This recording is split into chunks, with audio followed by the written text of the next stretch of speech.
It's not what I know, it's who I know. And this week, today and every day, this whole week, we're going to feature our charity of the first quarter of the year in 2011. And we're going to be featuring the MS Society. And I have two guests on today. One is Sue Kelly. And of course, I have Brandee Wessel. I want to sing the song, Brandee, so bad, I have to tell you. But I'm going to try to set aside my normal propensities for entertainment today. And we want to feature something really different in our charity this quarter.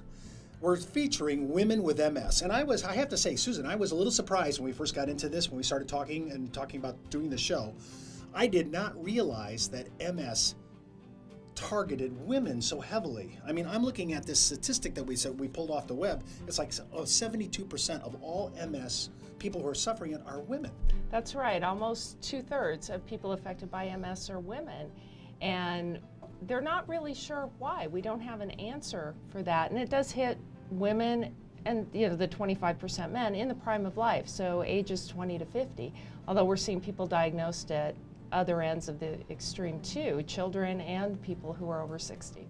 When we think of MS, it's an autoimmune disease. That's right. So you were saying earlier, before we went on the air, that autoimmune diseases seem to attack women across the board and are broader. Not that we can have any stats, but it seems that appears to be true.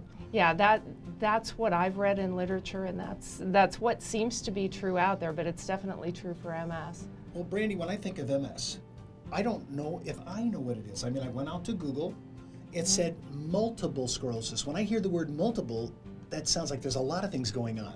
Can you talk a little bit about the definition so we can set the stage for the rest of the week? Sure. As you said, multiple sclerosis is an autoimmune disease and it affects the central nervous system. So we came up with the multiple, and as you know, sclerosis is scarring because there usually are multiple scars that are found when they're diagnosed with MS. And essentially, there is a thin sheath around the spinal cord called myelin. When that is broken down, there's misfires that are sent throughout the entire body, and that's why there's so many symptoms with MS. If I was going to use that as a metaphor, then it's kind of like electrical insulation.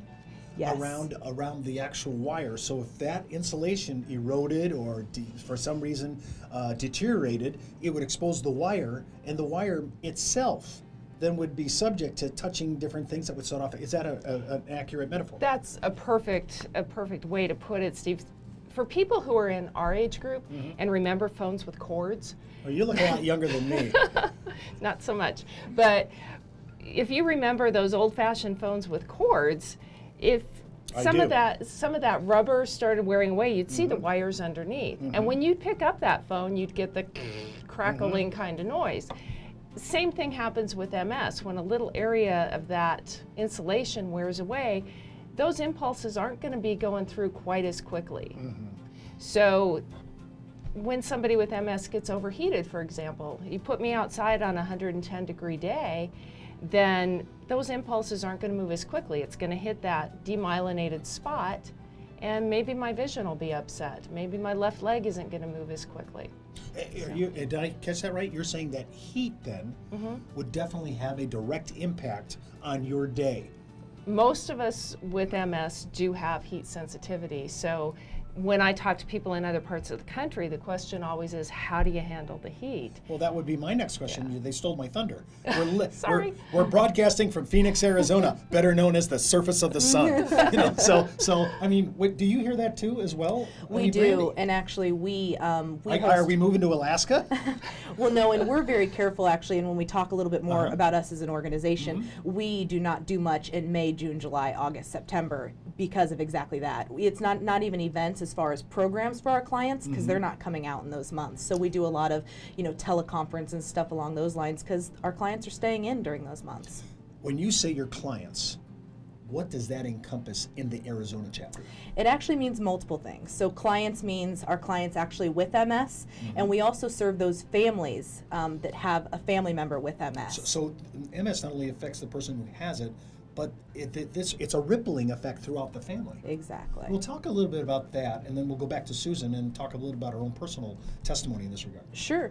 Yeah, as I mentioned, we host several programs throughout the Valley for our clients with MS, and we've even geared a couple towards family members. So we have a caregiver conference, so that can be for a mother, a father, a husband, a wife, a sister, a brother, or even a friend who has become a caregiver, and we provide a support system for them so they can meet other people who have become caregivers as well and find different resources throughout the Valley that will help them cope with the situation at hand. Well, when I hear the word, helping out with caregivers and so forth, on our show we think of long-term care and we think of caregiving in the geriatric age. But Sue, you were telling me the average. What did you say at the front of our segment?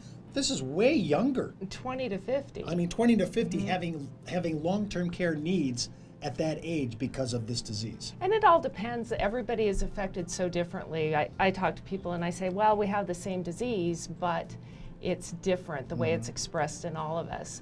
So there may be times where I need a little more help around the house, like, honey, could you take this upstairs for me? And other times where he's running to keep up with me. So it's an unpredictable disease, and that's what people have a hard time with.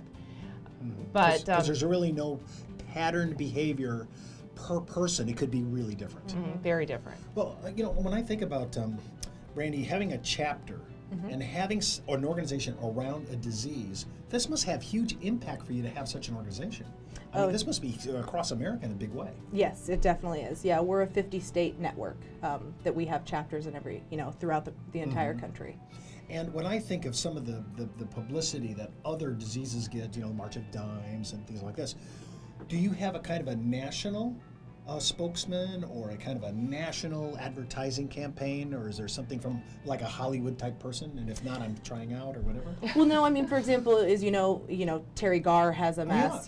There are definitely celebrities that we work with occasionally. I feel like one of the most popular ones right now is Phil Keegan from The Amazing Race on CBS. And do people like that really put this into the billboard, to the lights? Yeah, Phil actually is doing quite a bit right now. He rides in our Bike MS event that, again, is across the country, and Phil has been a great driving force. When is that going to be here? It's actually in 2 weeks, March 26th and 27th. So in March 26th, 27th of this month, right? Where's that going to be held? It's actually in Florence, Arizona, and it goes through Casa Grande, Coolidge, and Florence as well. Well, at least they're doing it now, because another 2 months there won't be any reason to call it Coolidge, I can tell you. Well, so that's just one event. Why don't you do this? I was going to do this right after the break, but let's just tell us about the event that the chapter's holding right here in Phoenix at the Biltmore. Well, that is our 6th annual Women's Against MS Luncheon. We're very excited. It's at the Arizona Biltmore on Thursday, April 28th, and we're expecting over 400 attendees.